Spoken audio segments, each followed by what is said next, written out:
to TWIG 279, where we read and distill all the weekly game industry news so you don't have to. I am your host, Jen Donahoe, strategic marketing consultant at Beta Hat and Jade Inferno. So today we have, as usual, Phillip Black, game economist at Game Economist Consulting. Hey. Eric Kress, principal at Gossamer Consulting Group and back to life, not sick anymore. I'm alive. I'm alive. It was a week of pain. The whole family was just decimated. And Mishka, the Pope, Emperor, and President of Deconstructor of Fun, is out this week. So Laura Taranto, Senior Director of Product at Big Fish. Can I be like the queen or something? Oh. Can I be queen of something? You don't want anything to do with Mishka. You don't want to be a part of that. It's a rotten empire. I got one. The Emperor has no clothes, so to speak. Queen of Product Deep Dives at Deconstructor of Fun. There we go. There you go. Yeah. Better title. Spot on branding right there by your resident marketer. Anyway, so here's what we got for you today. We thought we would be done talking Embracer, but nope. We have a lot to talk about. Sadly, you're going to have to just put up with us. Supercell Squad Busters is out in soft launch. Phil has thoughts. Royal Kingdom has re-soft launched. I guess that's a thing now. And we'll talk about what changed and a little bit about celebrity collab or collaboration history and if there's a future with celebrity collaboration. So, guys, you must be excited. Amazon greenlit a second season of Fallout. I am personally a Last of Us fan. In a Fallout versus Last of Us post-apocalyptic TV battle royale, who wins? Who wins in this battle? All right, Last of Us for sure. I mean, come on. I don't know if there's any comparison, right? That show is amazing. I think it's much more engaging, like dark, scary. I think the whole thing is I think Fallout's a great streaming show, and it's a great like shout out to the fiction. I would say.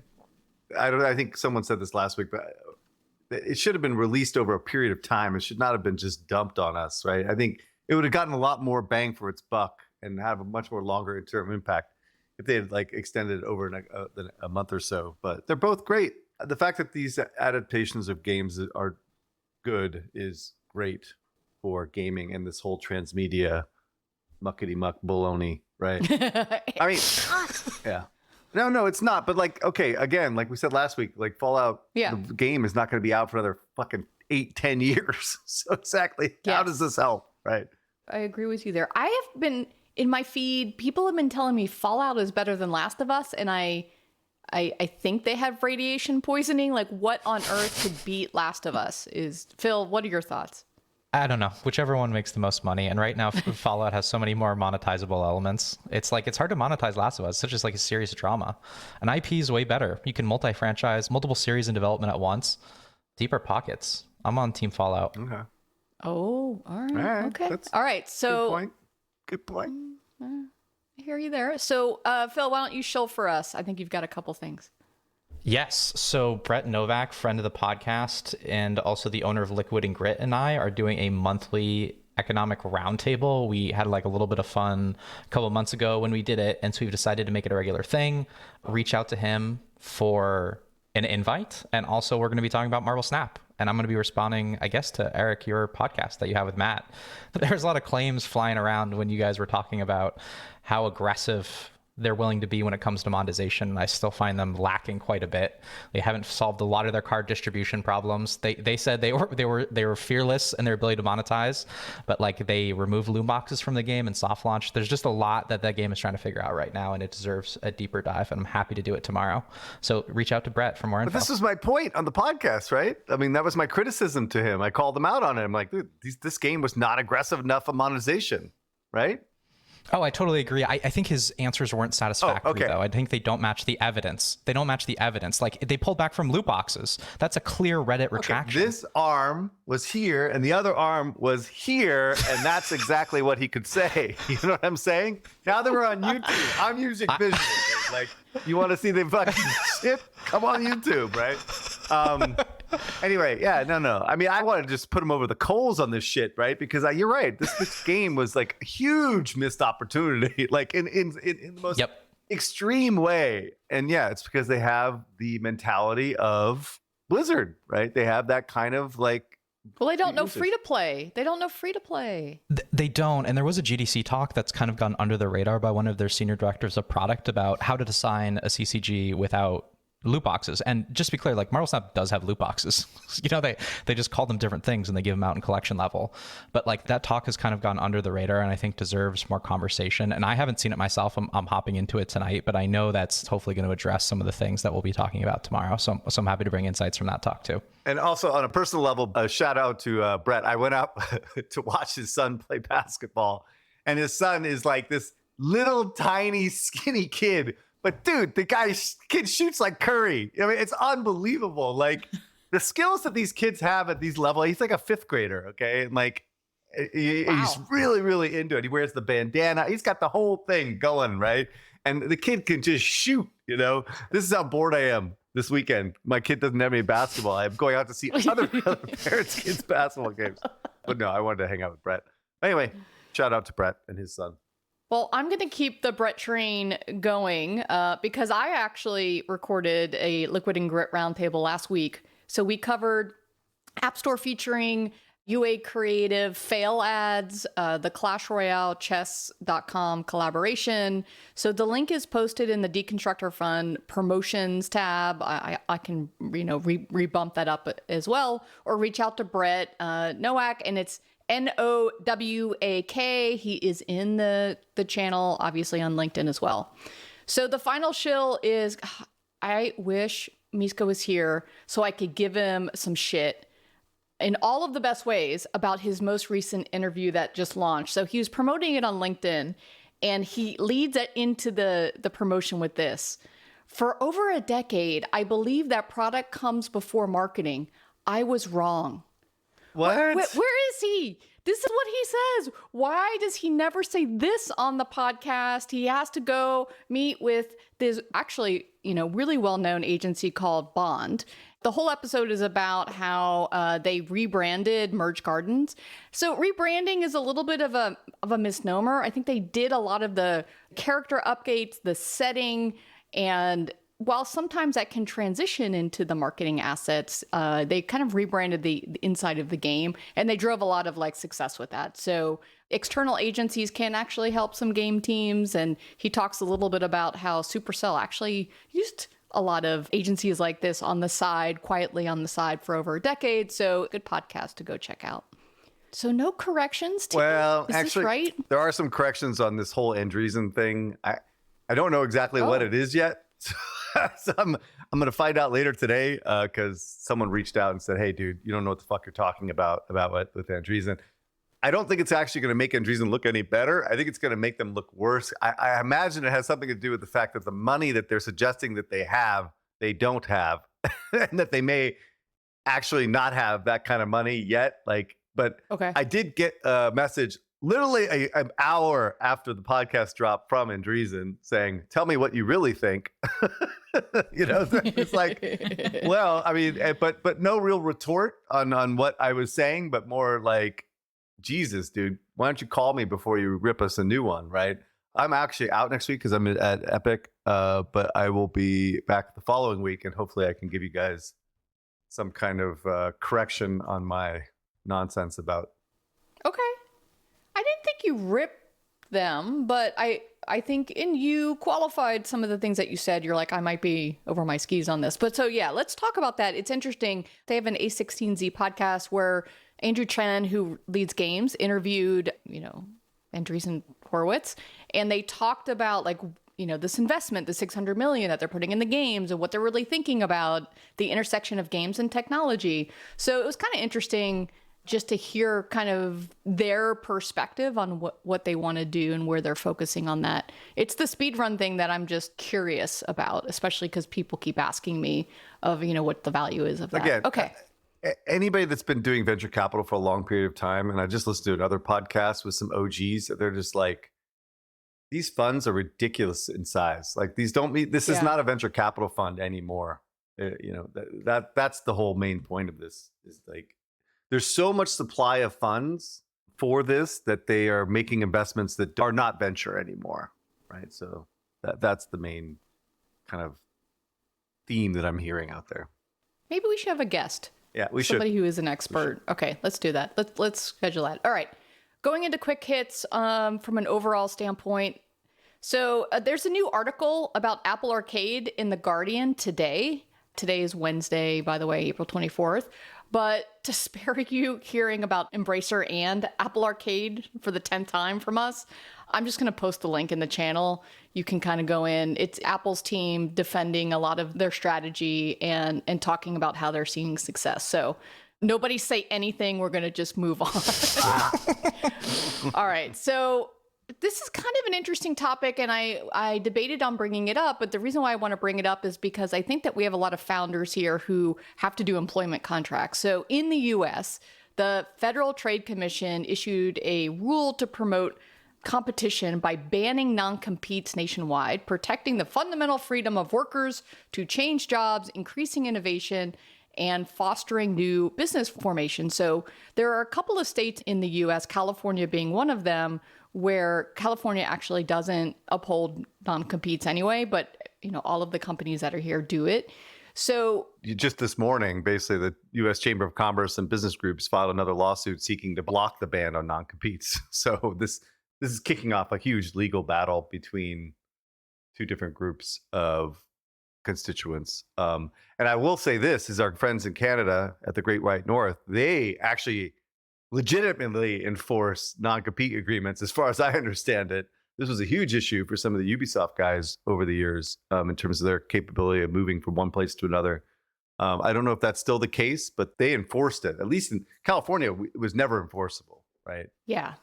King does this too. It's really annoying. European It's thing? a European thing. There's like this 3-month what they call a King vacation because you still get paid during your 3-month non-compete. But that's 6 months after you hand in a 3-month notice period in Europe, which Americans, I'm sure your jaw is dropping. 3 months and then another 3 months for the non-compete. You could be out for 6 months before you take another job. I mean, that is a really sluggish labor market. It could not be more European. I want to see this in Europe, not over here in the States. I don't think this is going to do much. California was everything anyways, and this was already there. I heard Supercell gives a year, but I don't know. I might be wrong. Who knows?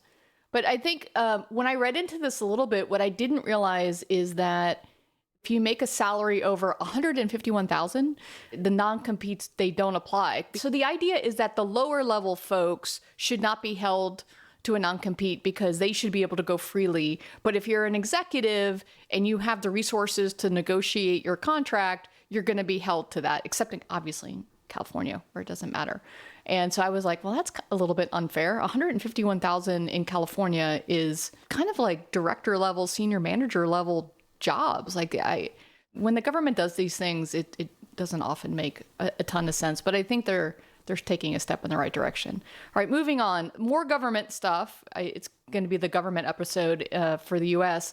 So TikTok, the House and Senate have just passed a bill which ironically was funding for wars with Ukraine and for Israel, but snuck in there was a divestment clause. It's often called a ban of TikTok in the United States.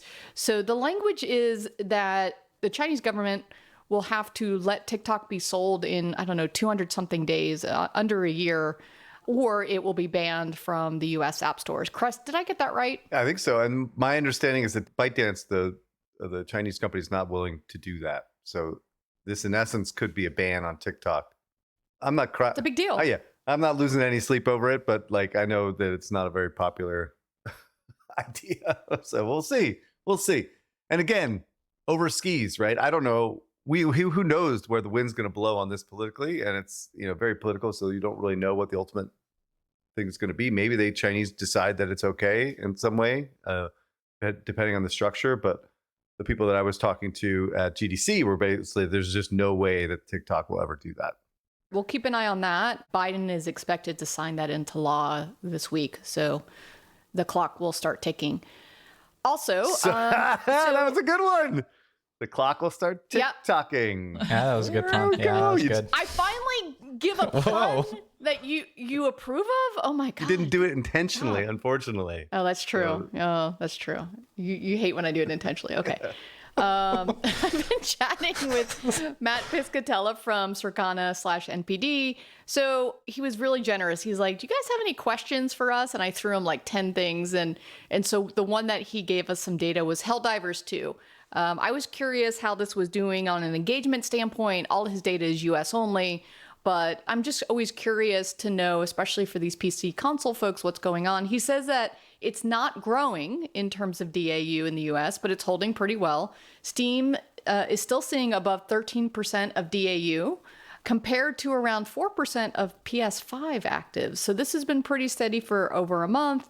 It's come down a bit from the first few weeks where it was trending at 23 to 28% of Steam actives and just shy of 10% of PS5 actives through late Feb to mid-March. So solid retention overall, but there's some signs of slowing. So thank you, Matt, for giving us this data. I'm going to bug him about, I think Fortnite is the one he's going to give us a little bit more on next in the long list of things that I've asked him to do. So in the world of collabs, we're going to talk a little bit about this later, but there are a couple I wanted to highlight up front. Fortnite announced the next musical guest. It's kind of like Saturday Night Live, where it's like, who's going to be on next? Billie Eilish is going to be the next musical guest, coming on after, what was it, Slim Shady? Eminem. Yeah, With Marshall. Eminem. Why did I forget Eminem? I'm like, Slim Shady. Yeah. The in-game concert. Yes, Billie Eilish is up next. And then because I'm playing Travel Town and I am a huge fan, they're partnering with the Great British Bake Off, which is hilarious. I love this. Brand integrations have gone too far. Yeah, no, it's crazy. It's crazy, but it's really fun and it's well done and it's adorable to see kind of the characters come to life. All right, Laura. All right, I'm covering investments in M&A. So we have Sweden-based games developer Modern Times Group has acquired US-based game developer Auto Attack Games via its subsidiary Ninja Kiwi. And does anyone else remember Bloons from way back when? Yeah. I think that's at the Apple Arcade Hospice these days. This acquisition will enable Ninja Kiwi and Auto Attack to collaborate on developing future tower defense games. And it's mostly Auto Attack is primarily known for Legion tower defense modes and a successful transition to Legion Tower Defense 2. US-based Web3 games developer Avalon Corp has raised $10 million in a funding round led by Bitcraft and Hashed to fuel development of its debut title.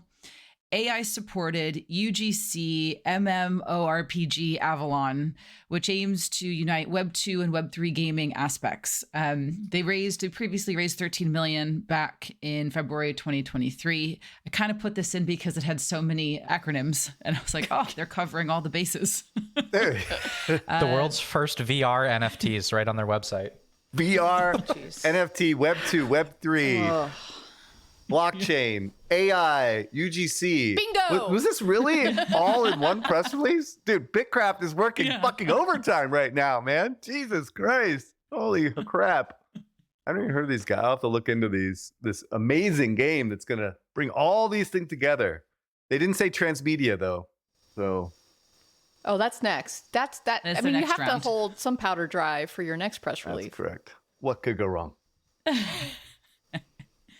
Last one, Turkey-based mobile developer Mage Games has secured $3.5 million in funding, led by Actera. Did I pronounce that correctly? So the investment will be used for the game development process. The company will be focused on competitive mobile PvP games. I had just a quick look at their LinkedIn. There's a lot of interesting companies and developers that are based in Turkey, so I'm curious to see what they come out with. Most of the founders and C-levels have worked together before at a company called Massimo, which had a lot of kind of smaller PvP games, social games. So I did look to see if they came from Peak. I was wondering if they'd come from Peak, and they had not. Cool. This isn't on there, but Kress, did you see? First of all, Atari is still around. Didn't realize this, and that they wanted to bring back the publishing arm called, was it Infogrames? Dude, that's old school shit, right? Did you see? I did see that. Yeah, like why? I did. I mean, if they're trying to build a publishing org, I mean, I think there is some nostalgia between the old school guys. I've actually recently, in the last couple of weeks, I've been talking to a lot of the kind of like Steam, like PC based game developers, and they're all kind of like that, where they have this nostalgia for the, the old labels. And I think Infogrames is just one of those things. It's like super old school. And if they want to build a publishing org, why not use an IP that they have, as opposed to publishing it under Atari, which I think has a different connotation, right? Yeah, fair point. I felt really old when I read that. I was like, oh yeah, I remember that. I'm like, oh no. I guess that people on the podcast listening would probably, because I think we skew a little older. Well, not the mobile guys. The mobile guys don't know fuck all. The mobile guys are like, what? Yeah, let's move on. They're thinking. Yeah, they're like, God damn you all. You've heard of Heroic Labs by now, and we keep talking about them because in today's mature market, you need every edge to be successful. Rather than spending those precious company dollars on building game tech, focus on building your game and shipping it. Get into your players' hands faster and grow your community. Heroic Labs is battle-tested partner and friend of the podcast. Their tech enables you to be flexible, creative, and scale for success. Heroic Labs has your tech stack covered. Whether you're looking for a world-class back-end game server, an amazing game development framework, fantastic live ops tooling, or reliable mass scalability, Heroic Labs has solutions for all of these challenges. And it's not just us at Deconstructor of Fun praising Heroic Labs. The company works with some of the world's biggest publishers on many of the beloved games. Focus on your game, save a big chunk of cheese, and avoid tech risks with Heroic Labs. This podcast is brought to you by Data.ai. Now, you're asking, didn't they get acquired by Sensor Tower? They did, and that's awesome. Here's why. Whether you loved using Data.ai or Sensor Tower, the combined company will offer customers even stronger and more detailed insights on the full digital customer journey. Exciting times lie ahead as Sensor Tower and Data.ai join forces. Go to Data.ai or SensorTower.com and get on board with undeniably the best data partner in the business. Now, back to the episode. So let's talk games. Phil. Larian Studios, the makers of Baldur's Gate 3, they're working on 2 new original games.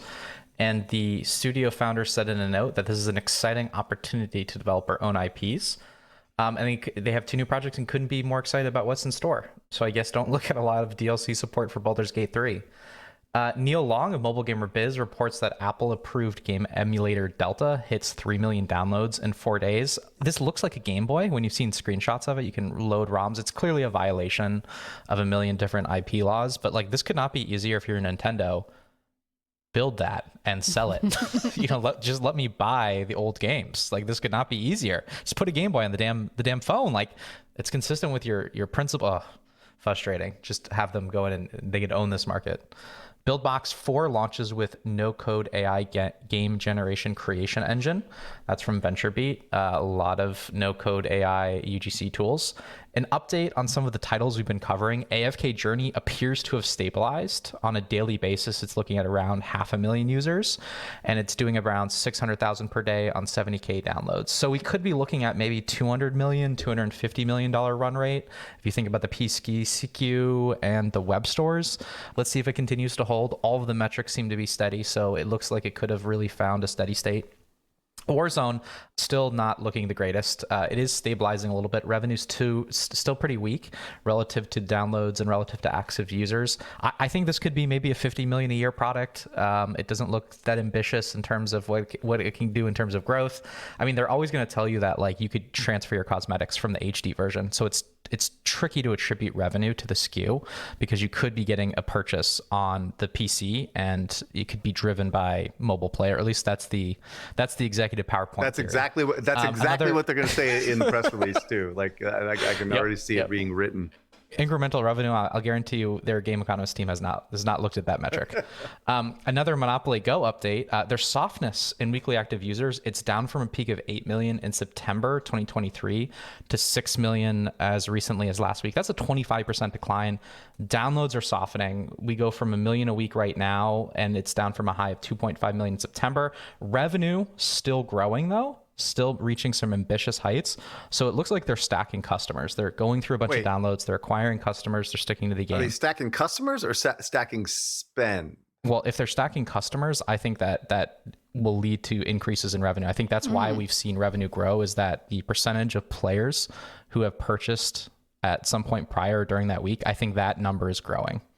So you're converting more people, even though the overall pie is lower. We used to track DAC, daily active customers at Scopely. Yep, I put those reports together. Yeah, I would make the argument that they're likely getting more spend from their existing payers instead of getting new payers. I think they're growing. Really? I think if you looked at daily active customers, weekly active users, I'm sure that they are growing over time.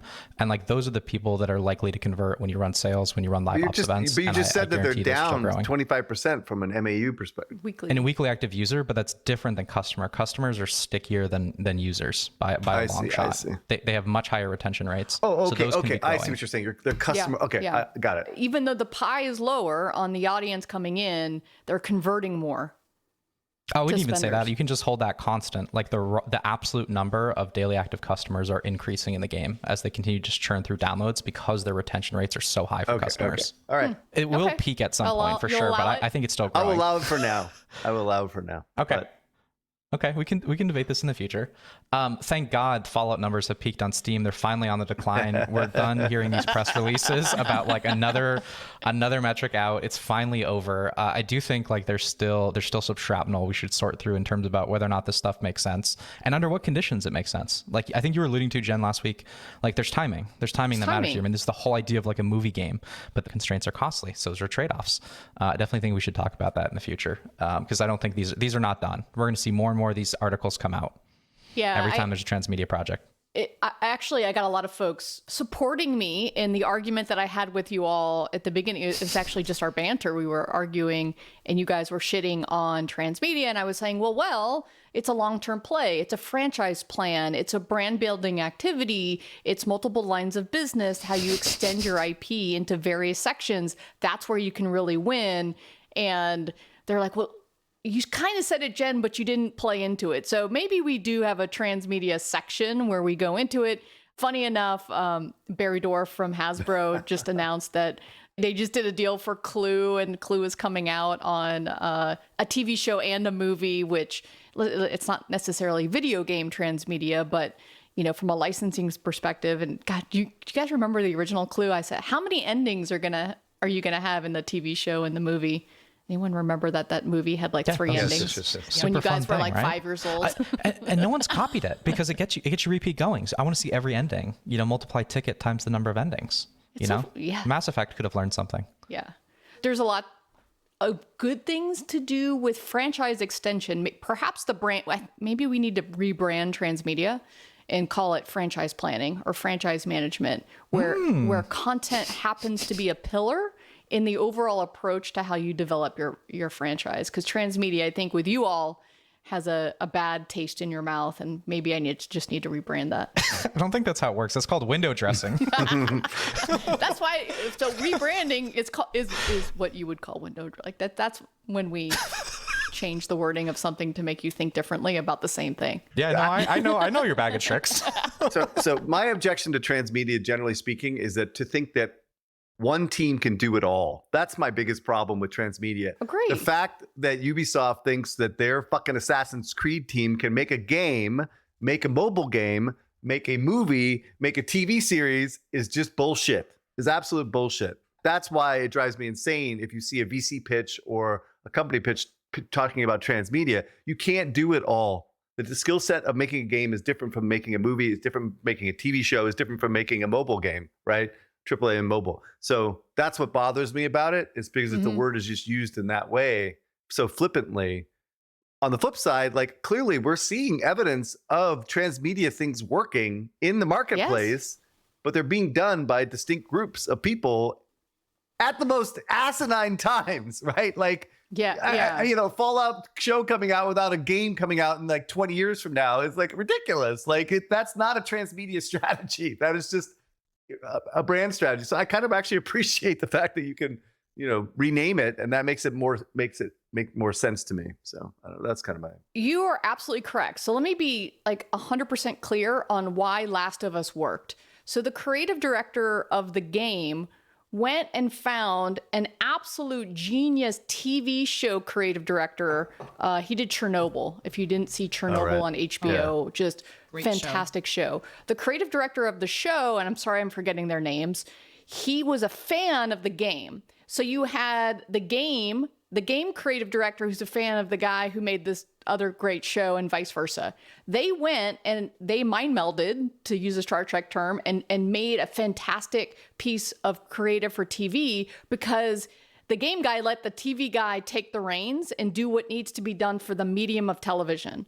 That's how you have success. The problem in the past with transmedia, from video game to TV show, has been exactly what you're saying. These like egotistical video game guys thinking that they know how to make any other type of creative in another medium. And you don't. You have to hand over the reins. You have to build a brand Bible and say, this is the essence, and let me give you some feedback. But you got to let the experts do their thing. And it's vice versa to video games as well, which is why there's always a lot of pain at Disney. The movie guys want to tell the game guys what to do, and the game guys are like, fuck you. You don't know how to make a game. So you have to let the experts have their creative freedom, which is why Barbie worked. That's exactly why the Barbie movie worked, is Mattel was like, hands off. They're like, okay, here's what you got to do to make Barbie. But hey, Greta, Gerwig and Margot Robbie, you go do your thing. So, sorry, I didn't. I feel like you basically also covered the gist of these celebrity IP integrations for games, because it's the same message. It's literally the same message. Extremely similar, except for you are a little bit more lasered in to one persona and one person's brand, which can be polarizing, but we'll hit that later. First, guess what we're going to talk about, everybody? Embracer. All right, let me give a recap, Kress, before you lose your shit. Okay, here we go. So this is the topic that won't just die. It's just going to split into 3 different stories, like those creepy kind of worm experiments you do when you're in middle school and you cut the worm and it like grows back. So Embracer announced that it's splitting into 3 groups. One of them, Asmodee, is the tabletop game publisher, and it's not even a video game division. And ironically, this was the 2.75 billion, or however you say that, acquisition. That was what pushed Embracer kind of over the edge into debt the first time. That kind of tipped the scales on all of this happening. So as a reminder, Embracer has already laid off more than 1,000 people. They sold off Saber Interactive and Gearbox. All of this was also sparked by the collapse of the Savvy deal, which was a $2 billion investment deal with Savvy. So, Kress, talk to us a little bit more about these 3 groups, and I can't wait. I'm going to get my popcorn. Look, I'm really, really, really sorry, Mr. Adam Telfer. We have to cover Embracer again. Unavoidable. I don't want to. Actually, I even struggled to get through the press release. I was like, much less than listening to this coverage. It's painful, dude. It is fucking painful. So basically what's happening is they're splitting it up to 3 publicly traded companies, which, first of all, fuck the fuck off, right? I mean, it shouldn't be 1 publicly traded company, much less 3. But anyway, all right, moving on. All right. Asmodee is the board game publisher with 14.8 billion krona, sorry. Coffee Stain and Friends, a publishing entity which will focus on indie and AA titles and free-to-play titles across PC and console, with revenues around 10 billion. I don't believe these EBIT numbers, so I'm not even going to quote them. Middle-earth Enterprises and Friends, focusing on development and publishing of AAA titles, which includes the Lord of the Rings, Tomb Raider IPs, with revenues of 14 billion. That also includes their AAA studios, right, like Crystal Dynamics. With the creation of these 3 separate entities, they will distribute shares in both Asmodee and Coffee Stain and Friends to existing shareholders of Embracer. So every shareholder of Embracer will get those shares. And then the existing entity will be basically the Middle-earth Enterprises. So the AAA game developer. Does that all make sense so far? I guess. Yeah, all right. Yeah. As much as possible. So I kind of decided that I was not going to cover this. And I was going to let other people speak for me.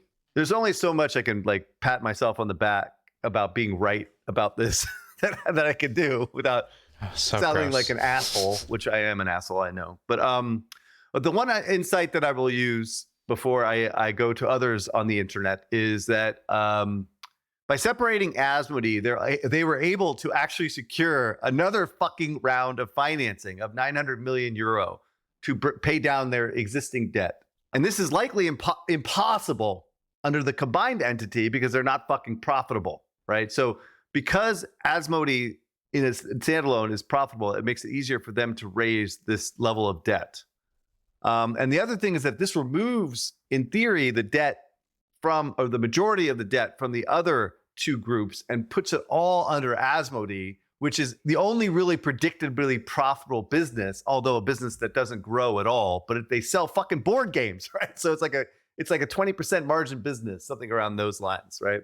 So this likely actually, and kind of has provided a little bit of a valuation uptick, because separating them, actually the value of the parts is greater than the value of the entire organization. It also gives them the possibility of selling the pieces, right? Which may actually unlock value, because interested parties don't want the fuck anything to do with goddamn Asmodee. They don't want, like, Savvy doesn't want to own a fucking board game business, like that kind of thing, right? So, okay. And so anyway, so that may actually help them sell something like that to Savvy down the line. And the other thing that you have to keep in mind is this is going to be years. It's going to take years for this shit to happen. This is not going to happen overnight, evidently. And that is painful. And so what I promise to everyone on this podcast is that unless these guys get sold, I'm not talking about it anymore. Oh, I love that promise. Yes. So Lars, the CEO of Embracer, he gave an interview to GameIndustry.biz. And so I think there's another one running today, but I wanted to pull a quote just to set you off, because it's pretty funny. So as a leader and an owner, sometimes you need to take the blame, and you need to be humble about if you've made mistakes and if you could have done something differently. So when he asked what his mistakes were, I would probably say listen to Eric Kress on all the past podcasts, but he didn't get into specifics, instead referencing a long list of things he and Embracer Group could have done differently, but standing by the company's overall strategy. In any given moment, you are making decisions you believe are right. No shit, of course you are. When we were at the peak in 20 and 21, we made all those decisions to acquire or organically set up or invest, and everyone was backing that. I firmly believed in that. The outcome, because it takes a number of years to make games, is different, and it's painful, and we need to adapt to it. This is, I mean, I don't know. Like, it's not really saying you made a mistake. It's saying... What is the strategy? I don't understand I this. don't either. What is it he keeps referring to? Okay. That is just not a genuine statement. Like, you cannot consolidate 133 studios in a few years. Like, that's not the way the business works. Like, anyone that's managed a studio for more than a couple years realizes that that's fucking impossible. That strategy does not make sense fundamentally in this business. Full stop, right? Let's hear what some other people had to say. I think they've heard from us enough. So I think you went and found some good quotes. Okay, here we go. The Kind of Funny game kind of sums it up pretty perfectly. It's like, Embracer unembraces Embracer. I like it. I like it. Nice play on words. That's true, right? Patrick from Goodbody. Now, this is more of an academic. Ultimately, the Embracer buy and build model was a failure, drove inefficiencies and competition between subsidiaries, and is not overly surprising to see the strategic shift post the group restructuring plans. The pace of aggressive expansion through M&A was simply too fast and lacked strategic cohesion and integration. The split of the group is a natural consequence of these events. The propositions had already had support and at discounted valuations, and also left doubts the group ability to meet financial commitments over the medium term. Yes, that is the appropriate way of responding to this instead of what I do. Okay. I think even internal folks have been showing support, like on LinkedIn or other places. I think even the folks that work at these companies are like, okay, finally, this is a good move for us. Yost, he had a very pleasant way of saying something in his way. Is he Swedish? No, he's Dutch. He's Dutch. Clearly, the Swedish gaming conglomerate was struggling in its form as a federation of different projects and properties. It means is that every studio has to help pay the debt the mothership has accumulated by making so many acquisitions. That's unsustainable. It's a distraction from the creative process and destroys capital assets like talent and goodwill. Yeah, I like that. That was good. And finally, this one. It's like taking a big turd and cutting it up into 3 smaller turds. Now, I didn't say this, and I think it's a bit childish, but accurate. So that's all from me. I swear, that's all from me on Embracer until something gets sold, right? And I think it's definitely possible that the AAA thing will get sold at some point. So here's my thing. Like, I get all the ranting, but like, what does this mean for Stillfront, for MTG, all these other roll-up companies?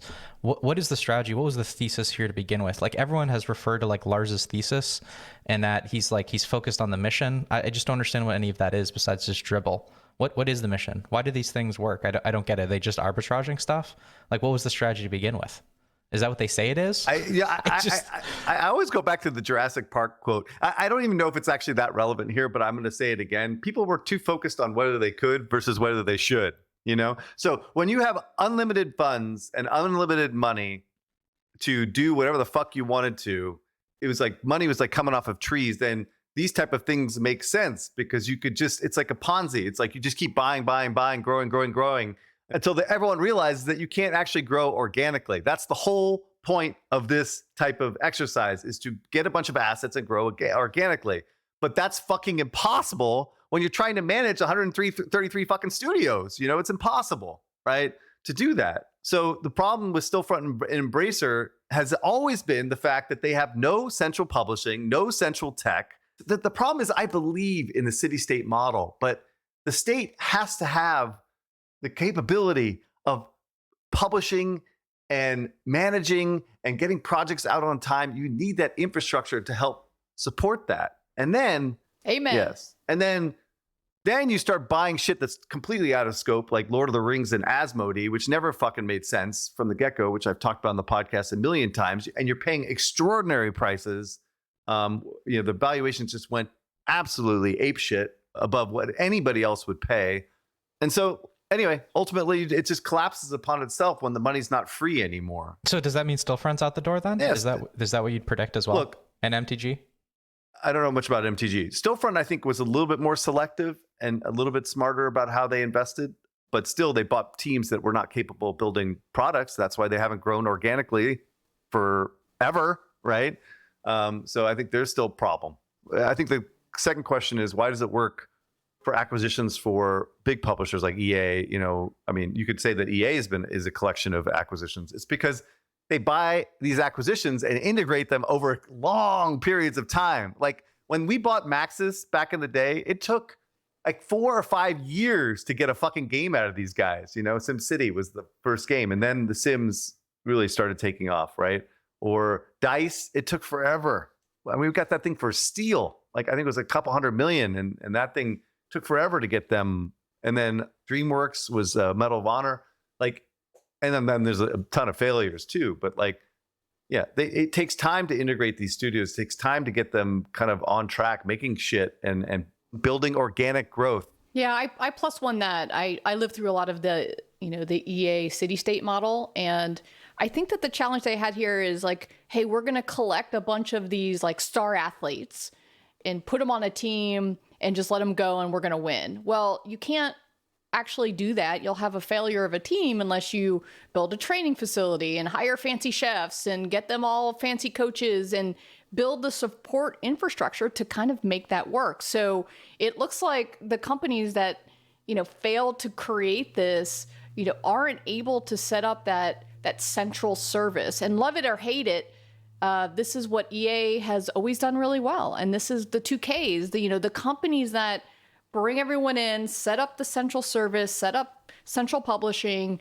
That's how you can win at this. Not, I'm going to just buy a bunch of people, and like you said, kind of like a multi-level marketing scheme, like a pyramid scheme, and just hope that works. If by letting them do what they already do, you're not being more efficient in doing that. The games industry is experiencing unprecedented growth, with global revenues projected to reach a staggering $268 billion by 2025. But with more players than ever connecting across platforms and devices, how can your game stand out against the competition? AppsFlyer has created AppsFlyer for Games to help you unlock your players' true LTV by providing a wealth of game measurement solutions, unique industry insights, and proven best practices. Our dedicated hub is packed with innovative products, industry partnerships, and unrivaled expertise to ensure your game game brand adapts and thrives. We understand that every game is unique, and AppsFlyer's data-driven insights allow us to cater to your specific needs. We know that in today's evolving landscape, staying ahead of the curve is crucial. Trust in AppsFlyer for Games to guide you through this exciting journey. We have the tools, the knowledge, and the passion to help you succeed in this ever-expanding landscape. Together, we'll conquer new worlds, both real and fantasy, break records, and create gaming experience that leave a lasting impact. Get in touch with AppsFlyer for Games today and unleash your game's true potential. AppsFlyer for Games, supercharging the gaming landscape. Hey game devs, are you tired of dealing with complicated payment processes all over the world? Well, Xsolla's got your back with Xsolla Pay Station. It has a simple, user-friendly interface that makes it easy for players to pay for your games and in-game content however they want. And because the Xsolla Pay Station user interface is adaptive and accessible on smartphones, tablets, and PCs, your players will have a seamless experience no matter their preferred device. Players can save their favorite payment methods for future purchases, and on mobile, even charge purchases directly to their phone carrier bill. On the back end, you can customize your checkout with game-specific integration options like sidebars and iframes, as well as change colors, fonts, and images to make PayStation look and feel like a natural part of your game. Ready to see Xsolla's PayStation in action? Visit xsolla.pro/payments-DOF or visit the link in this podcast description. We're going to move on to a company that is actually trying to launch its first new game since 2018. So Squad Busters is out. Is it Supercell's next big hit? Let me just do a quick recap before Phil jumps in. So Squad Busters is in soft launch in Canada, Denmark, Spain, Mexico, Norway, Sweden, Finland, and Singapore. And it's actually topping the charts in all of the countries. So as of yesterday, it was the number one app, not just game, but number one app, which includes non-gaming apps in Canada, Finland, and Spain. And it ranks inside the top 5 in all the remaining countries except for Mexico, where it's at number 18. So as a reminder, this game is a multiplayer squad building action game. I don't know what that means, but Phil will tell you more. And it features the characters from all of the Supercell games. So I got a chance to watch the launch trailer. It's out. It's a really fun 2D animated. So that means they spent a little bit less money. It's okay. They're in soft launch. So I'll allow it. And it was kind of like a multiverse romp. So it starts on the Heyday chicken, which was just freaking brilliant. The chicken with the eyes that kind of like goes in different directions. And it really set the tone in the right way that this is kind of a funny cross-brand gathering of all of these different characters. It felt like every League of Legends team battle video I've ever seen.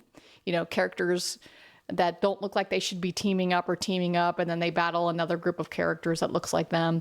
So it's tough to recreate the wheel on that, but from a Supercell game, I guess it's kind of cute. So fun trailer. All right, Phil, you want to do a little bit deeper dive on the game? I will leave a 4-line review. There's so much we could talk about. I'm sure we're not done talking about Squad Busters. What I will say first is find someone who loves haptic feedback as much as the designer of Squad Busters does, because, oh my God, your phone is going to light up. Someone just went ham on the haptic feedback. The next thing I'll say is that rarely have I had this much fun with a roguelike on mobile. And this actually reminds me where Theorycraft is going, which is a Supercell spinoff. One of the EPs of League just basically took the whole leadership team and is making a battle royale right now, which I think they just announced that they're going into alpha. But they're trying to do something with this kind of MOBA battle royale space. The roguelikes we know are huge on Steam. This whole idea of in-round progression, you're getting items. You can do theory crafting. That's a word I've used with a bunch of clients recently, theory crafting. There's a lot of fun, like tantalizing possibilities you can have when it's combined with randomness. And this is Supercell's, I think, look at taking a shot at that on mobile, which is different than Clash Mini. Clash Mini was taking a shot on a failed genre, which was auto chess, which has never really sparked anywhere besides China and for one SKU.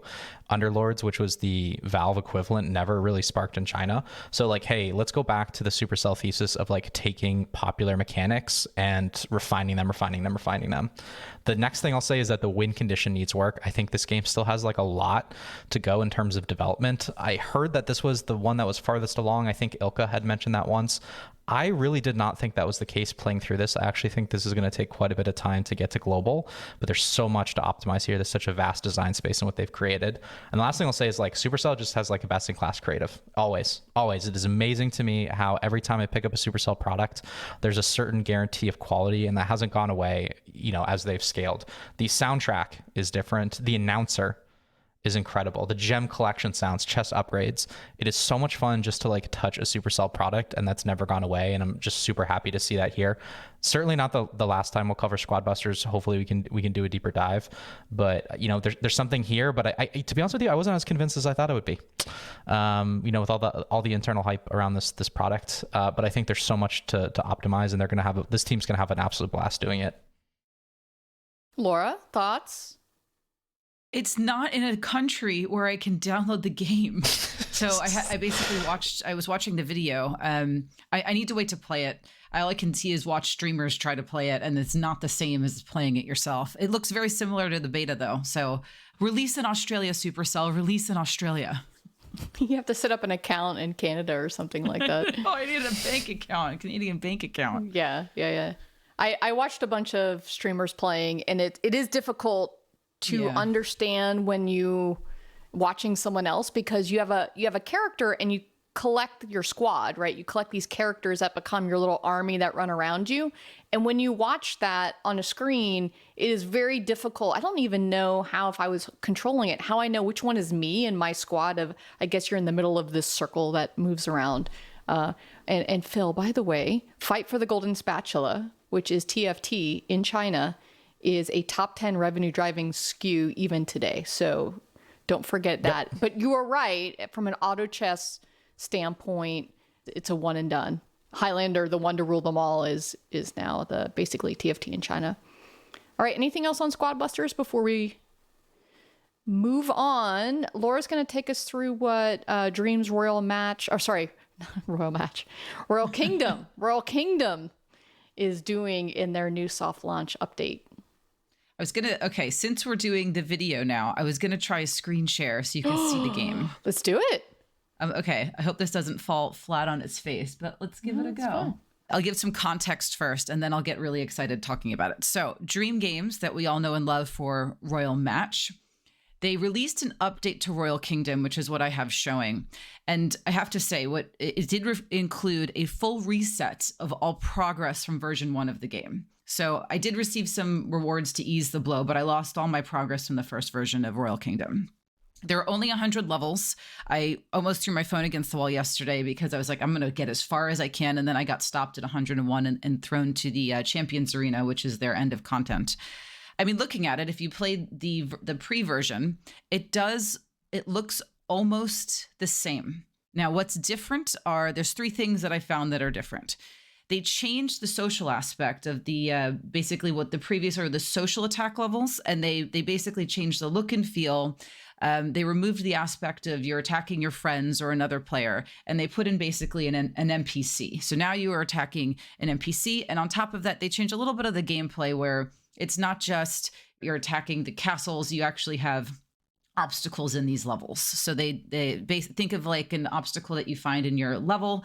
It's now, I'll show a video of it, but it's now something that adds an element of chance and a little bit more of a challenge to these Dark King levels is what they're called. They did simplify their economy, mostly visually. So they're hiding kind of XP outputs that they were showing before.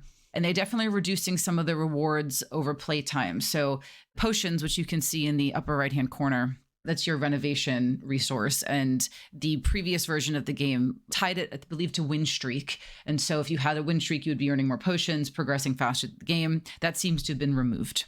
And then the last thing, which I can show here, is the world expansion. In the first version of the game, you kind of have this beautiful, I loved this. I thought this was really different from what was in market for a renovator. They added like all these worlds you can now renovate. So this is completely new. Instead of, you're fixing your one kingdom, you have all of these kingdoms that you can go and change. And I think it adds a lot of visual variety. And it also absolutely extends your ability to progress and stay in the game. So this is a video recording of what the kingdom level or Dark King level looks like. Yeah. So you can see here, you have these little golems. That's the new obstacle that they added. Otherwise, it's very This is almost similar. like Clash Quest. Yeah. Looks like a This puzzle gave me RPG. Supercell vibes. Yeah. So you basically attack them. There's different sizes of golems there. I imagine this has to be version 1. This has to be basically the first part of what I hope to see are a lot more changes. So minus this, what you can see, the games kind of look and feel the same. The marketability is similar. So I assume it's going to attract this kind of the similar audience to Royal Match. So I have to check their UA creative unless they're kind of leaning into the attack levels. I didn't think this was a play to expand their audience. That was what was a question mark for me. You don't think this skews male? Yeah, Like this looks like more of a male, more of attack. It this looks puzzle RPG for sure. Yeah. Sure. But this is level 10, right? So it depends what they're using to bring players into the game. So are they going to use what you see is kind of like, it depends if they're going to just do the level ads, which is, save the king. No, you have to do different creative. Exactly. So that's what I need to take a look at is look at their creative and see if they're actually using these NPC levels to bring in a different audience. Otherwise, if you look at the two games, they're very, very similar still. They're operating the number one game in the world right now, which is unbelievable. They've grown it over time. They have to see something to make this worth it, because it just feels like a distraction to me. Like, continue to operate your main product. Like, what is it? What is the vertical that they feel like they're adding here? And I'm with you. I don't see it. They're starting to play with more PvP loops. We only have like one success there. That's kind of more of a muted. What was it? Is the Israeli company? I forget what they're called. Match Masters? Match Masters. Thank you. Candivore. Yeah. Yes. It sounds like very light RPG mechanics. I guess that screams male and deeper ARPU curves to me, but they don't have characters. This is not that PvP though. I would have thought they would have gone into social. That is a theme. Mishka did an interview. The VC from Leighton Ventures was talking about, he sees the trend of social is going to be the cornerstone of games going forward, and they ripped that out of this. I love Dream. This was a question. I could not understand the play here, except for the levels. And that's going to, Jen, it's going to be your team figuring out, well, how are we going to use this to bring in players? Yes. So having worked on puzzle RPG category a lot, they painted themselves a little bit into a corner in that they're not enough of one or the other to be meaningful to a consumer base. So you either need to lean into the casual aspect of it. And like you said, they already dominate in that casual aspect to attract a match player. Or you need to lean into I'm a puzzle RPG with guilds and with, all of the systems that you would get into that to attract a slightly different player, which tends to be, the RPG player. What you're showing me right now looks like it isn't appealing to either one of those and looks tough. So as your marketing partner on that, I'd be like, oh shit. what I mean, I guess I would lean into what you just showed, which were kind of the puzzle RPG where you've got kind of adventure on the top, puzzle on the bottom, kind of like a mullet. This game is the mullet of that's what we're going to call this. Royal Kingdom is the mullet of games right now. So maybe we do a deep dive on it and spend a little bit more time, but that's kind of my first impression is problem. I'm hoping that I'm just going to wait because there must be more coming. There has to be more coming. That's my hypothesis. So Dream, let's see what else you got. I want to see more in Royal Kingdom. As I've said many times, there seems to be an insatiable demand for match games. So perhaps they can get another one going. It never ends. It never ends. Like, it's unbelievable. Who would have thought, like back in the day of Bejeweled, on right, that we would be, that'd be like billions with a B spent on puzzle games, on match games. I know. Nuts. Multiple companies with multiple games making billions. Not even just one dominating them all, right? Like, this is not the Highlander type of category. This is so many people there must can do. Be some kind of psychological thing, right? With fucking puzzle games for Americans or, Westerners, right? I mean, you don't see this kind of fucking activity in Asia, right? There's no puzzle games in Japan, right? It's all in the U.S. What are you talking about? There's a ton of RPG ones. What are you talking about? Puzzles and Dragons. Puzzles and Dragons. Sorry. You're right. The casual shit. But maybe you're right. Maybe it is universal. How about China? You see anything in there? Anipop. by Happy Elements. It's 10 years old, still doing incredibly well. For All right, maybe everything else has struggled to break in. it's a human phenomenon that is related to puzzle. It's crazy. I love it. Matching is fun. Yeah. Matching is fun. Matching is super fun. Feels the Tell your need. wife, tell your kids. I think it goes back to the dopa hit, right? Like you're getting dopa hit after dopa hit. And this is why if I were to do a deep dive on Royal Match with a psychologist, that would be a fun project. It is so satisfying when you match something and then your entire thing like blows up and you send propellers everywhere. It just, there's something that I think is a psychological dopamine release that makes these things work over and Very over and manageable over. economy. Very manageable economy. Very sustainable. Everyone knows what the monetization playbook looks like. Extra moves, boosters, done, ship. Like not a lot of baggage you have to manage to keep these things going forever. Yeah. Remember when we were talking to Javier about this in Istanbul? Yeah. Just how, but it isn't easy. I mean, No, of course it is not. an Scopely has easy so many thing to dead do. bodies. What was it? The Temple Run match 3? You remember Oh that? my god. Oh, yeah. Oh, yeah. I have stories. I have stories. Yeah, player fantasy, right? Or brand fantasy. Yeah. I was on that project. Oh, you were? Oh, I'm so sorry. that one got batted around quite a bit. Oh, I watched it from the seat next to the person, and yeah, that was a painful one. Okay, we have one final story. I think it's pretty quick. Since we talked about it earlier, let's just knock it out. Laura, why don't you talk about Neil's article around celebrity partnerships? So this is specifically around Kim Kardashian. So, and expands into celebrity partnerships, but it's why did Kim Kardashian, the game, succeed when others failed trying to replicate that success? So one of the top grossing games back in the 2010s was Kim Kardashian Hollywood. It was pulled from the store back in January. Sensor AI reports about $252 million in lifetime revenue, but insiders reported over $600 million in lifetime revenue. It's a pretty big difference.